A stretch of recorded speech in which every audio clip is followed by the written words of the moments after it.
ഇന്ന് വളരെയധികം സങ്കടമേറിയൊരു ദിവസമാണ്. കാരണം അത്രത്തോളം സങ്കടത്തോട് കൂടിയിട്ടാണ് ഞാൻ ഇന്ന് നിങ്ങളോട് സംസാരിക്കുന്നത്. ഈ റെസിപ്പി വീഡിയോ ഇന്നലെ ഷൂട്ട് ചെയ്ത് വെച്ചാണ്. പക്ഷേ 75ാമത്തെ ദിവസത്തോടടുത്ത് നമ്മളെ അർജുനേട്ടനെ നമ്മളെ നാട്ടിലേക്ക് കൊണ്ടുവന്നിട്ടുണ്ട്. എൻ്റെ നാട്ടുകാരനാണ്, എൻ്റെ നെയ്ബറാണ്, അയൽവാസിയാണ്.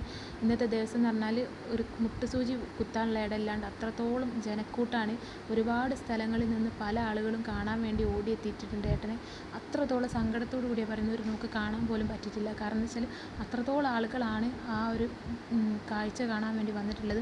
ഏട്ടനെ കാണാൻ അറിയുന്നവരല്ല, അടുത്തറിയുന്നവർ പോലും അല്ല വന്നത്.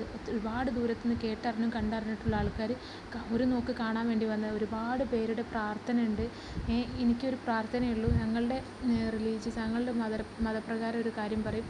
അതായത് ഇനി മരണപ്പെട്ട് കഴിഞ്ഞാൽ 40-ൽ കൂടുതൽ ആളുകൾ വന്ന് സന്ദർശിക്കുകയാണെങ്കിൽ ഉറപ്പായും ആ വ്യക്തി സ്വർഗത്തിൻ്റെ അവകാശിയാണെന്ന്. ഇത് 1,00,000-ന് മുകളിൽ ആൾക്കാരുണ്ടാവും ഏട്ടനെ കാണാൻ വേണ്ടിയിട്ട്. കണ്ണ് നിറഞ്ഞ് പ്രാർത്ഥിക്കുന്നുണ്ട്. ഒരു മതഭേദം ഇല്ലാണ്ട് ഒരുപാട് ആളുകളാണ് ഏട്ടനെ കാണാൻ തിങ്ങിക്കൂടി നിൽക്കുന്നത്. അതുകൊണ്ട് തന്നെ ഏട്ടനെ ഉറപ്പായും സ്വർഗത്തിൻ്റെ അവകാശമാക്കി കൊടുക്കട്ടെ. മുമ്പോട്ടുള്ള ജീവിതത്തിൽ, അതായത് പരലോക ജീവിതത്തിൽ ഏട്ടന് വെളിച്ചം ദൈവം കൊടുക്കട്ടെ എന്ന് ഒരുപാട് മനസ്സൊരുക്കി പ്രാർത്ഥിക്കുകയാണ്. അത്രത്തോളം സങ്കടമുണ്ട്. അതുപോലെ തന്നെ ആ ഏട്ടൻ്റെ ഫാമിലിക്ക് ഒരുപാട് കരുത്തിനെ കൊടുക്കട്ടെ മനസ്സിന്. അതുപോലെ തന്നെ മുമ്പോട്ട് ലൈഫിൽ പോകാനും പറ്റട്ടെ.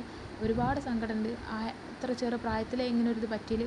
കാരണം അതിലേറെ ഒരുപാട് വീടിനും വീട്ടുകാർക്കും നാട്ടുകാർക്കും വേണ്ടി കഷ്ടപ്പെട്ടൊരു വ്യക്തിയാണ്. പെട്ടെന്നൊരു ജീവിതം ജീവിച്ച് തീർക്കാണ്ട് പോകുന്നത് ആലോചിക്കുമ്പോൾ സങ്കടമുണ്ട്.